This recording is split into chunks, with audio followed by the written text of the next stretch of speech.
Welcome to the spine-chilling world of William Hope Hodgson's The House Among the Laurels, presented here as a full, uninterrupted audiobook designed to lull you into a deep sleep with its red light visuals and soothing narration. You've clicked for a classic Gothic horror mystery, and that's exactly what you'll get. A journey into a haunted house story that promises both supernatural thrills and ultimate relaxation. Forget jump scares. This is about creeping dread that melts into peaceful slumber. But what ancient evil truly lurks within the walls of this decaying mansion? And what dark secrets will its new occupant uncover that will challenge everything he believes? We'll unravel every eerie detail, every whisper of the unknown, ensuring a unique auditory experience unlike any other sleep aid. Prepare to be captivated, soothed, and subtly terrified. If you're ready to drift off to one of literature's most unsettling tales, hit that like button, tell us in the comments which classic horror you'd like next, and subscribe for more calming, creepy audiobooks. The House Among the Laurels. This is a curious yarn that I am going to tell you, said Carnacki, as after a quiet little dinner we made ourselves comfortable in his cozy dining room. I have just gotten back from the west of Ireland, he continued. Wentworth, a friend of mine, has lately had a rather unexpected legacy, a large estate and manor, about 1.5 miles outside of the village of Quarrenton. This place is named Gannington Manor, and has been empty a great number of years, as you will find is almost always the case with houses reputed to be haunted, as it is usually termed. It seems that when Wentworth went over to take possession, he found the place in very poor repair. The estate was totally uncared for, and as I know, looked very desolate and lonesome generally. He went through the big house by himself, and he admitted to me that it had an uncomfortable feeling about it. But of course, that might be nothing more than the natural dismalness of a big, empty house, which has been long uninhabited, and through which you are wandering alone. When he had finished his look around, he went down to the village, meaning to see the one-time agent of the estate and arrange for someone to go in as caretaker.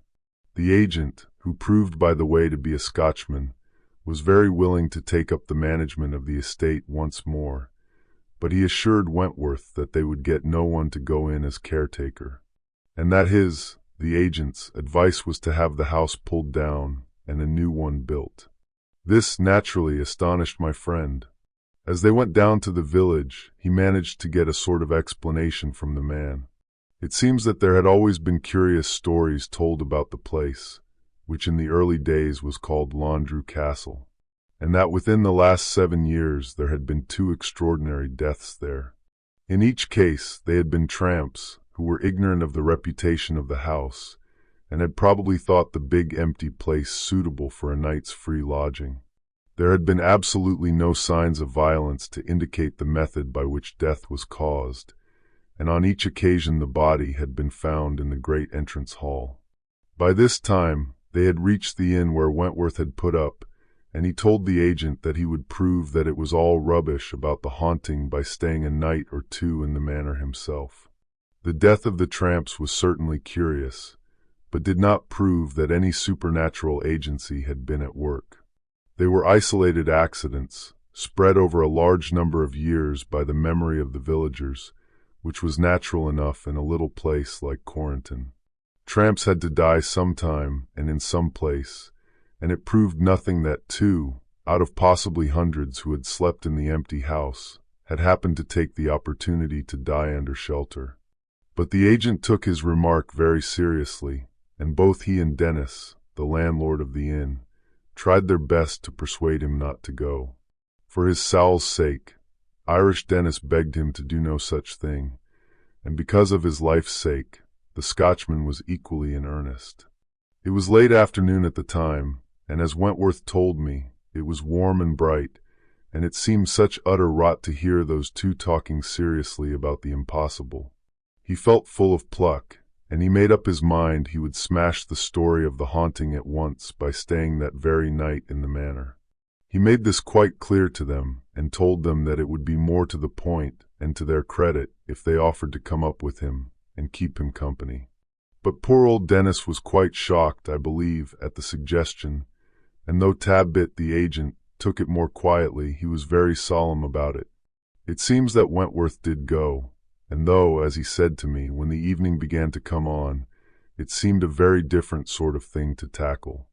A whole crowd of the villagers assembled to see him off, for by this time they all knew of his intention. Wentworth had his gun with him and a big packet of candles.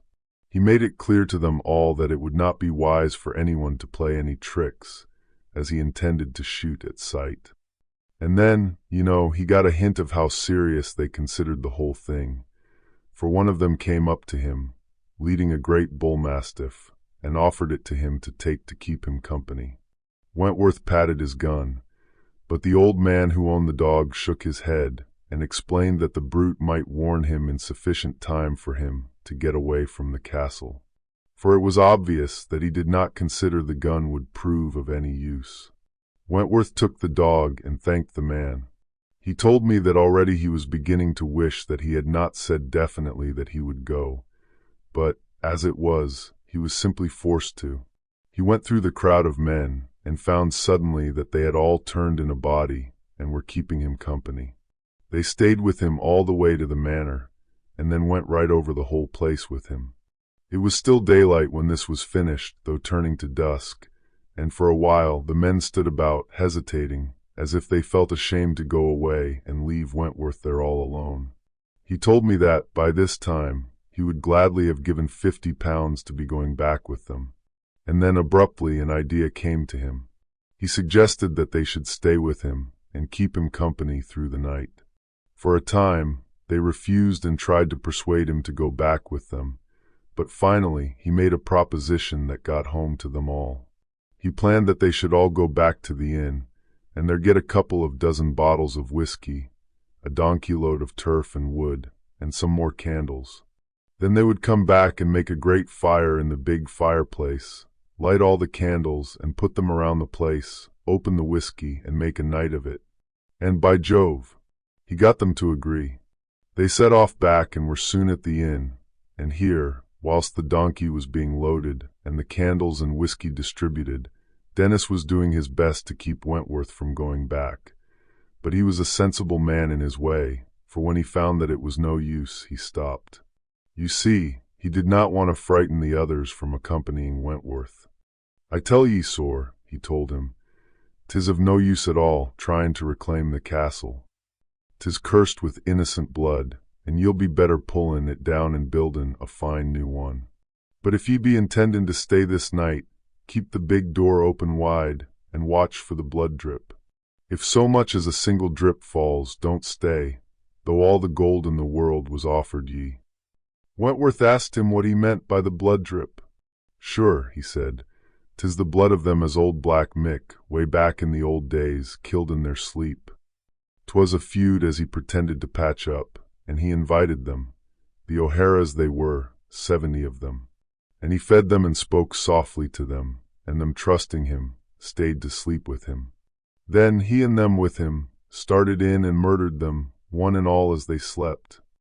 'Tis from my father's grandfather ye have the story, and since then 'tis death to any, so they say, to pass the night in the castle when the blood drip comes.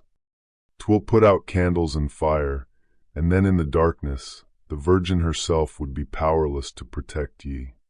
Wentworth told me he laughed at this, chiefly because, as he put it, one always must laugh at that sort of yarn, however it makes you feel inside. He asked old Dennis whether he expected him to believe it. "Yes, sir," said Dennis, "I do mean ye to believe it, and please God, if ye'll believe, ye may be back safe before mornin'. The man's serious simplicity took hold of Wentworth, and he held out his hand.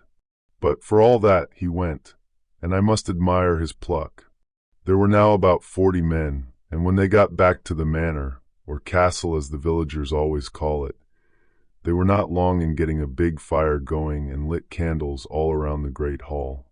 They had all brought sticks, so that they would have been a pretty formidable lot to tackle by anything simply physical. And of course Wentworth had his gun. He kept the whiskey in his own charge, for he intended to keep them sober, but he gave them a good strong tot all around first, so as to make things seem cheerful and to get them yearning. If you once let a crowd of men like that grow silent, they begin to think, and then to fancy things. The big entrance door had been left wide open by his orders, which shows that he had taken some notice of Dennis. It was a quiet night, so this did not matter, for the lights kept steady, and all went on in a jolly sort of fashion for about 3 hours. He had opened a second lot of bottles, and everyone was feeling cheerful, so much so that one of the men called out aloud to the ghosts to come out and show themselves. And then, a very extraordinary thing happened, for the ponderous main door swung quietly and steadily to, as though pushed by an invisible hand, and shut with a sharp click. Wentworth stared, feeling suddenly rather chilly. Then he remembered the men and looked around at them. Several had ceased their talk and were staring in a frightened way at the big door, but the great number had never noticed and were talking and yarning. He reached for his gun, and the following instant, the great bull-mastiff set up a tremendous barking, which drew the attention of the whole company. The hall, I should tell you, is oblong. The south wall is all windows, but the north and east have rows of doors, leading into the house, whilst the west wall is occupied by the great entrance. The rows of doors leading into the house were all closed, and it was toward one of these in the north wall that the big dog ran, yet he would not go very close. And suddenly, the door began to move slowly open until the blackness of the passage beyond was shown. The dog came back among the men, whimpering, and for a minute there was absolute silence. Then Wentworth went out from the men a little and aimed his gun at the doorway. "Whoever is there, come out, or I shall fire," he shouted, but nothing came, and he blazed forth both barrels into the dark. As though the report had been a signal, all the doors along the north and east walls moved slowly open, and Wentworth and his men were staring, frightened, into the black shapes of the empty doorways. Wentworth loaded his gun quickly and called to the dog, but the brute was burrowing away among the men, and this fear on the dog's part frightened Wentworth more, he told me, than anything. Then something else happened. 3 of the candles over in the corner of the hall went out, and immediately about half a dozen in different parts of the place. More candles were put out, and the hall had become quite dark in the corners. The men were all standing now, holding their clubs and crowded together, and no one said a word. Wentworth told me he felt positively ill with fright. I know the feeling. Then suddenly something splashed onto the back of his left hand. He lifted it and looked. It was covered with a great splash of red that dripped from his fingers. An old Irishman near to him saw it and croaked out in a quavering voice, "The blood drip." When the old man called out, they all looked, and in the same instant, others felt it upon them. There were frightened cries of, "The blood drip! The blood drip!" And then, about a dozen candles went out simultaneously, and the hall was suddenly dark. The dog let out a great, mournful howl, and there was a horrible little silence, with everyone standing rigid. Then the tension broke, and there was a mad rush for the main door. They wrenched it open and tumbled out into the dark, but something slammed it with a crash after them and shut the dog in, for Wentworth heard it howling as they raced down the drive. Yet no one had the pluck to go back to let it out, which does not surprise me. Wentworth sent it to me the following day. He had heard of me in connection with that steeple monster case. I arrived by the night mail and put up with Wentworth at the inn. The next day we went up to the old manor, which certainly lies in rather a wilderness, though what struck me most was the extraordinary number of laurel bushes about the house. The place was smothered with them, so that the house seemed to be growing up out of a sea of green laurel. These, and the grim, ancient look of the old building, made the place look a bit dank and ghostly, even by daylight. The hall was a big place and well lit by daylight, for which I was not sorry. You see, I had been rather wound up by Wentworth's yarn. We found one rather funny thing, and that was the great bull-mastiff, lying stiff with its neck broken.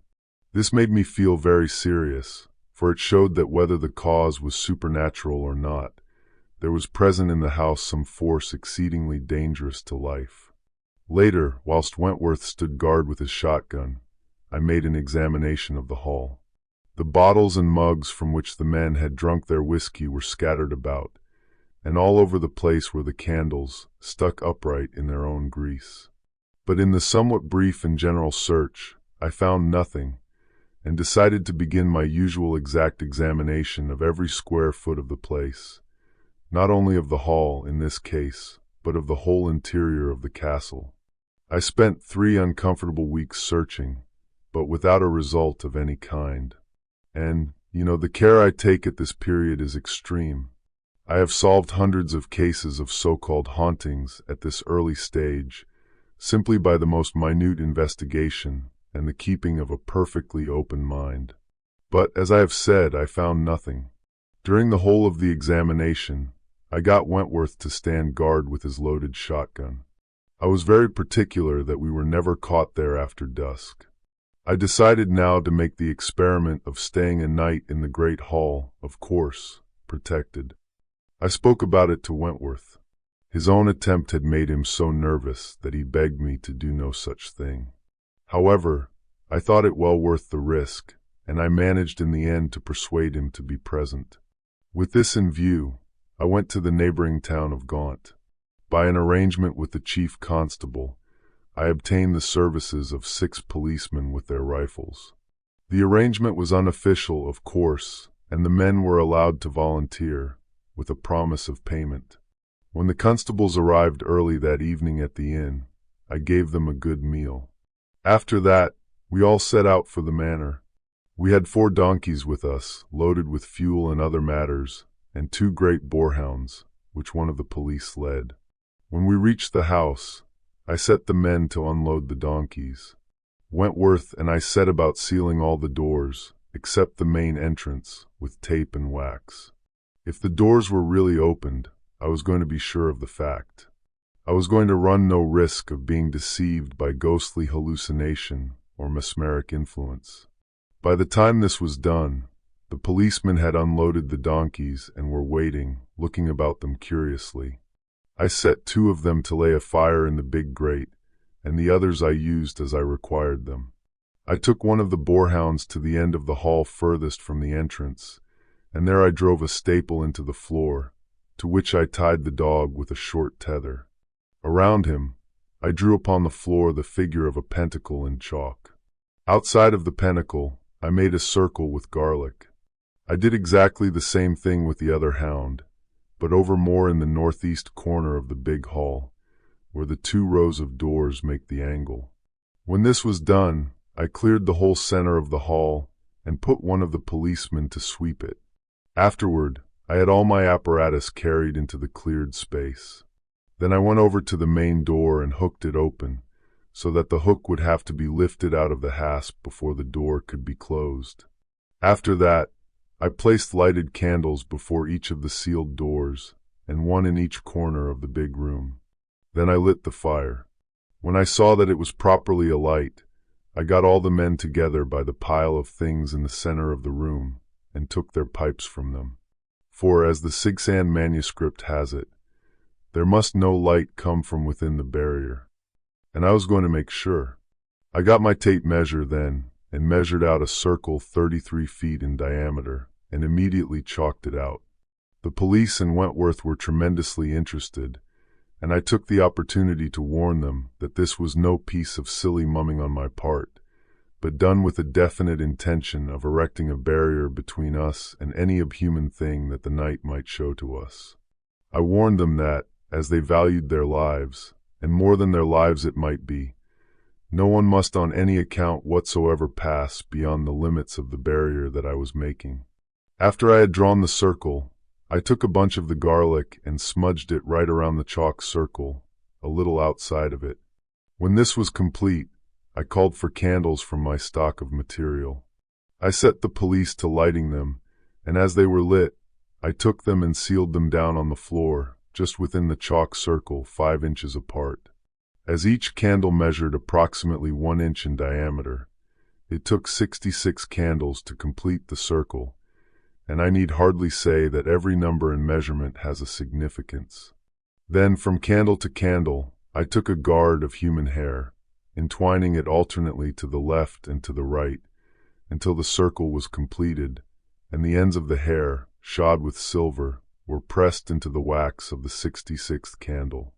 It had now been dark for some time, and I made haste to get the defense complete. To this end, I got the men well together and began to fit the electric pentacle right around us, so that the 5 points of the defensive star came just within the hair circle. This did not take me long, and a minute later I had connected up the batteries, and the weak blue glare of the intertwining vacuum tubes shone all around us. I felt happier then, for this pentacle is, as you all know, a wonderful defense. I have told you before how the idea came to me after reading Professor Carter's Experiments with a Medium. He found that a current of a certain number of vibrations in vacuo insulated the medium. It is difficult to suggest an explanation non-technically, and if you are really interested, you should read Carter's lecture on astral vibrations compared with maturo-involuted vibrations below the 6 billion limit. As I stood up from my work, I could hear outside in the night a constant drip from the laurels, which, as I have said, come right up around the house, very thick. By the sound, I knew that a soft rain had set in, and there was absolutely no wind, as I could tell by the steady flames of the candles. I stood a moment or two, listening, and then one of the men touched my arm and asked me in a low voice what they should do. By his tone, I could tell that he was feeling something of the strangeness of it all, and the other men, including Wentworth, were so quiet that I was afraid they were beginning to get shaky. I then arranged them with their backs to one common center, so that they were sitting flat upon the floor, with their feet radiating outward. Then, by compass, I laid their legs to the 8 chief points, and afterward I drew a circle with chalk around them. Opposite their feet, I made the 8 signs of the Sama ritual. The 8th place was, of course, empty, but ready for me to occupy at any moment, for I had omitted to make the sealing sign to that point until I had finished all my preparations and could enter the inner star. I took a last look around the great hall, and saw that the 2 big hounds were lying quietly, with their noses between their paws. The fire was big and cheerful, and the candles before the 2 rows of doors burned steadily, as well as the solitary ones in the corners. Then I went around the little star of men, and warned them not to be frightened, whatever happened, but to trust in the defense, and to let nothing tempt or drive them to cross the barriers. Also, I told them to watch their movements and to keep their feet strictly to their places. For the rest, there was to be no shooting unless I gave the word. And now at last, I went to my place and sitting down, made the 8th sign just beyond my feet. Then I arranged my camera and flashlight handy, and examined my revolver. Wentworth sat behind the first sign, and as the numbering went around reversed, that put him next to me on my left. I asked him, in a low voice, how he felt, and he told me, rather nervous, but that he felt confidence in my knowledge and was resolved to go through with the matter, whatever happened. We settled down to wait. There was no talking except that, once or twice, the police bent toward one another and whispered odd remarks concerning the hall that appeared queerly audible in the intense silence. But in a while there was not even a whisper from anyone, and only the monotonous drip of the quiet rain outside the great entrance, and the low, dull sound of the fire in the big fireplace. It was a queer group that we made sitting there, back to back, with our legs staring outward, and all around us the strange blue glow of the pentacle, and beyond that the brilliant shining of the great ring of lighted candles. Outside of the glare of the candles, the large empty hall looked a little gloomy by contrast, except where the lights shone before the sealed doors, and the blaze of the big fire made a good, honest mass of flame. And the feeling of mystery. Can you picture it all? It might have been an hour later that it came to me suddenly that I was aware of an extraordinary sense of dryness, as it were, coming into the air of the place. Not the nervous feeling of mystery that had been with us all the time, but a new feeling, as if something were going to happen any moment. Abruptly, there came a slight noise from the east end of the hall, and I felt the star of men move suddenly. "Steady! Keep steady!" I shouted, and they quieted. I looked up the hall and saw that the dogs were upon their feet and staring in an extraordinary fashion toward the great entrance. I turned and stared also, and felt the men move as they craned their heads to look. Suddenly, the dogs set up a tremendous barking, and I glanced across to them and found they were still pointing for the big doorway. They ceased their noise just as quickly and seemed to be listening. In the same instant, I heard a faint chink of metal to my left that set me staring at the hook which held the great door wide. It moved even as I looked. Some invisible thing was meddling with it. A queer, sickening thrill went through me, and I felt all the men about me stiffen and go rigid with intensity. I had a certainty of something impending, as it might be the impression of an invisible but overwhelming presence. The hall was full of a queer silence, and not a sound came from the dogs. Then I saw the hook slowly raised from out of its hasp, without any visible thing touching it. Then a sudden power of movement came to me. I raised my camera, with the flashlight fixed, and snapped it at the door. There came the great blare of the flashlight, and a simultaneous roar of barking from the two dogs. The intensity of the flash made all the place seem dark for some moments, and in that time of darkness, I heard a jingle in the direction of the door and strained to look. The effect of the bright light passed, and I could see clearly again. The great entrance door was being slowly closed. It shut with a sharp snick, and there followed a long silence, broken only by the whimpering of the dogs. I turned suddenly and looked at Wentworth. He was looking at me. "Just as it did before," he whispered. "Most extraordinary," I said, and he nodded and looked around nervously. The policemen were pretty quiet, and I judged that they were feeling rather worse than Wentworth. Though, for that matter, you must not think that I was altogether natural. Yet I have seen so much that is extraordinary that I dare say I can keep my nerves steady longer than most people. I looked over my shoulder at the men and cautioned them, in a low voice, not to move outside of the barriers, whatever happened, not even though the house should seem to be rocking and about to tumble onto them, for well I knew what some of the great forces are capable of doing. Yet, unless it should prove to be one of the cases of the more terrible Saishii manifestation, we were almost certain of safety, so long as we kept to our order within the pentacle. Perhaps an hour and a half passed quietly, except when, once in a way, the dogs would whine distressfully. Presently, however, they ceased even from this, and I could see them lying on the floor with their paws over their noses, in a most peculiar fashion, and shivering visibly. The sight made me feel more serious, as you can understand. Suddenly, the candle in the corner furthest from the main door went out. An instant later, Wentworth jerked my arm, and I saw that the candle before one of the sealed doors had been put out. I held my camera ready. Then, one after another, every candle about the hall was put out, and with such speed and irregularity that I could never catch one in the actual act of being extinguished. Yet, for all that, I took a flashlight of the hall in general. There was a time in which I sat half-blinded by the great glare of the flash, and I blamed myself for not having remembered to bring a pair of smoked goggles, which I have sometimes used at these times. I had felt the men jump at the sudden light, and I called out loud to them to sit quietly and to keep their feet exactly to their proper places. My voice, as you can imagine, sounded rather horrid and frightening in the great room, and altogether it was a beastly moment. Then I was able to see again, and I stared here and there about the hall, but there was nothing showing unusual. Only, of course, it was dark now over in the corners. Suddenly, I saw that the great fire was blackening. It was going out visibly as I looked. If I said that some monstrous, invisible, impossible creature sucked the life from it, I could best explain the way the light and flame went out of it. It was most extraordinary to watch.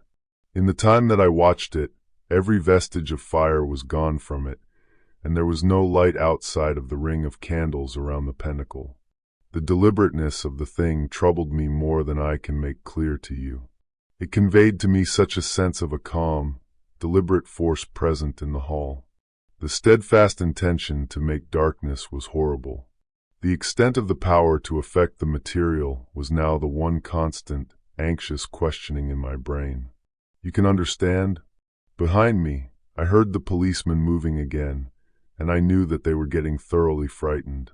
I turned half around and told them, quietly but plainly, that they were safe only so long as they stayed within the pentacle, in the position in which I had put them. If they once broke and went outside of the barrier, no knowledge of mine could state the full extent of the dreadfulness of the danger. I steadied them by this quiet, straight reminder. But if they had known, as I knew, that there is no certainty in any protection, they would have suffered a great deal more, and probably have broken the defense and made a mad, foolish run for an impossible safety. Another hour passed after this in absolute quietness. I had a sense of awful strain and oppression, as though I were a little spirit in the company of some invisible, brooding monster of the unseen world, who as yet was scarcely conscious of us. I leaned across to Wentworth and asked him in a whisper whether he had a feeling as if something were in the room. He looked very pale, and his eyes kept always on the move. He glanced just once at me and nodded, then stared away around the hall again. And when I came to think, I was doing the same thing. Abruptly, as though 100 unseen hands had snuffed them, every candle in the barrier went dead out, and we were left in a darkness that seemed, for a little, absolute. The light from the pinnacle was too weak and pale to penetrate far across the great hall. I tell you, for a moment, I just sat there as though I had been frozen solid. I felt the creep go all over me and seemed to stop in my brain. I felt all at once to be given a power of hearing that was far beyond the normal. I could hear my own heart thudding most extraordinarily loud. I began, however, to feel better after a while, but I simply had not the pluck to move. You can understand? Presently, I began to get my courage back. I gripped at my camera and flashlight and waited. My hands were simply soaked with sweat. I glanced once at Wentworth. I could see him only dimly. His shoulders were hunched a little, his head forward, but though it was motionless, I knew that his eyes were not. It is queer how one knows that sort of thing at times. The police were just as silent. And thus a while passed. A sudden sound broke across the silence. From two sides of the room there came faint noises. I recognized them at once as the breaking of the sealing wax. The sealed doors were opening. I raised the camera and flashlight, and it was a peculiar mixture of fear and courage that helped me to press the button. As the great flare of light lit up the hall, I felt the men all about me jump. The darkness fell like a clap of thunder, if you can understand, and seemed tenfold. Yet, in the moment of brightness, I had seen that all the sealed doors were wide open. Suddenly, all around us, there sounded a drip, drip, drip upon the floor of the great hall. I was thrilled with a queer, realizing emotion, and a sense of a very real and present danger, imminent. The blood drip had commenced, and the grim question was now whether the barriers could save us from whatever had come into the huge room. Through some awful minutes the blood drip continued to fall in an increasing rain, and presently some began to fall within the barriers. I saw several great drops splash and stare upon the pale, glowing, intertwining tubes of the electric pinnacle, but, strangely enough, I could not trace that any fell among us. Beyond the strange, horrible noise of the drip, there was no other sound. And then, abruptly, from the boarhound over in the far corner, there came a terrible yelling howl of agony, followed instantly by a sickening, breaking noise and an immediate silence. If you have ever, when out shooting, broken a rabbit's neck, you will know the sound. In miniature, like lightning, the thought sprang into my brain. It has crossed the pinnacle, for you will remember that I had made one about each of the dogs. I thought instantly, with a sick apprehension, of our own barriers. There was something in the hall with us that had passed the barrier of the pentacle about one of the dogs. In the awful succeeding silence, I positively quivered. And suddenly, one of the men behind me gave out a scream, like any woman, and bolted for the door. He fumbled and had it open in a moment. I yelled to the others not to move, but they followed like sheep, and I heard them kick the candles flying in their panic. One of them stepped on the electric pentacle and smashed it, and there was an utter darkness. In an instant, I realized that I was defenseless against the powers of the unknown world, and with one savage leap, I was out of the useless barriers and instantly through the great doorway and into the night. I believe I yelled with sheer funk. The men were a little ahead of me, and I never ceased running, and neither did they. Sometimes I glanced back over my shoulder, and I kept glancing into the laurels which grew all along the drive. The beastly things kept rustling in a hollow sort of way, as though something were keeping parallel with me among them. The rain had stopped, and a dismal little wind kept moaning through the grounds. It was disgusting. I caught Wentworth and the police at the lodge gate. We got outside and ran all the way to the village. We found old Dennis up, waiting for us, and half the villagers to keep him company. He told us that he had known in his soul that we should come back, that is, if we came back at all, which is not a bad rendering of his remark. Fortunately, I had brought my camera away from the house, possibly because the strap had happened to be over my head. Yet, I did not go straight away to develop, but sat with the rest of the bar, where we talked for some hours, trying to be coherent about the whole horrible business. Later, however, I went up to my room and proceeded with my photography. I was steadier now, and it was just possible, so I hoped that the negatives might show something. On 2 of the plates, I found nothing unusual, but on the third, which was the first one that I snapped, I saw something that made me quite excited. I examined it very carefully with a magnifying glass. Then I put it to wash and slipped a pair of rubber overshoes over my boots.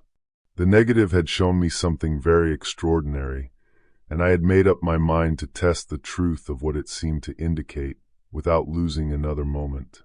It was no use telling anything to Wentworth and the police until I was certain. Also, I believed that I stood a greater chance to succeed by myself, though for that matter, I do not suppose anything would have taken them up to the manor again that night. I took my revolver and went quietly downstairs and into the dark. The rain had commenced again, but that did not bother me. I walked hard. When I came to the lodge gates, a sudden, queer instinct stopped me from going through, and I climbed the wall into the park. I kept away from the drive and approached the building through the dismal, dripping laurels. You can imagine how beastly it was. Every time a leaf rustled, I jumped. I made my way around to the back of the big house and got in through a little window which I had taken note of during my search. For of course I knew the whole place from roof to cellars. I went silently up the kitchen stairs, fairly quivering with funk. At the top, I went to the left, and then into a long corridor that opened, through one of the doorways we had sealed, into the big hall. I looked up at it, and saw a faint flicker of light away at the end. I tiptoed silently toward it, holding my revolver ready. As I came near to the open door, I heard men's voices, and then a burst of laughter. I went on, until I could see into the hall. There were several men there, all in a group. They were well dressed, and one, at least, I saw was armed. They were examining my barriers against the supernatural, with a good deal of unkind laughter. I never felt like such a fool in my life. It was plain to me that they were a gang of men who had made use of the empty manor, perhaps for years, for some purpose of their own. And now that Wentworth was attempting to take possession, they were acting up the traditions of the place, with the view of driving him away, and keeping such a useful place still at their disposal. But what they were, whether coiners, thieves, inventors, or what, I could not imagine. Presently they left the pentacle and gathered around the living boarhound, which seemed curiously quiet, as though it were half drugged. There was some talk as to whether to let the poor brute live or not, but finally they decided it would be a good policy to kill it. I saw two of them force a twisted loop of rope into its mouth, and the two bites of the loop were brought together at the back of the hound's neck. Then a third man thrust a thick walking stick through the two loops. The two men with the rope stooped to hold the dog, so that I could not see what was done. But the poor beast gave a sudden awful howl, and immediately there was a repetition of the uncomfortable breaking sound I had heard earlier in the night, as you will remember. The men stood up and left the dog lying there, quiet enough now, as you may suppose. For my part, I fully appreciated the calculated remorselessness which had decided upon the animal's death, and the cold determination with which it had been afterward executed so neatly. I guessed that a man who might get into the light of those particular men would be likely to come to quite as uncomfortable an ending. A minute later, one of the men called out to the rest that they should shift the wires. One of the men came toward the doorway of the corridor in which I stood, and I ran quickly back into the darkness of the upper end. I saw the man reach up and take something from the top of the door, and I heard the slight, ringing jangle of steel wire. When he had gone, I ran back again and saw the men passing, one after another, through an opening in the stairs, formed by one of the marble steps being raised. When the last man had vanished, the slab that made the step was shut down, and there was not a sign of the secret door. It was the seventh step from the bottom, as I took care to count, and a splendid idea. For it was so solid that it did not ring hollow, even to a fairly heavy hammer, as I found later. There is little more to tell. I got out of the house as quickly and quietly as possible, and back to the inn. The police came without any coaxing, when they knew the ghosts were normal flesh and blood. We entered the park and the manor in the same way that I had done. Yet, when we tried to open the step, we failed, and had to finally smash it.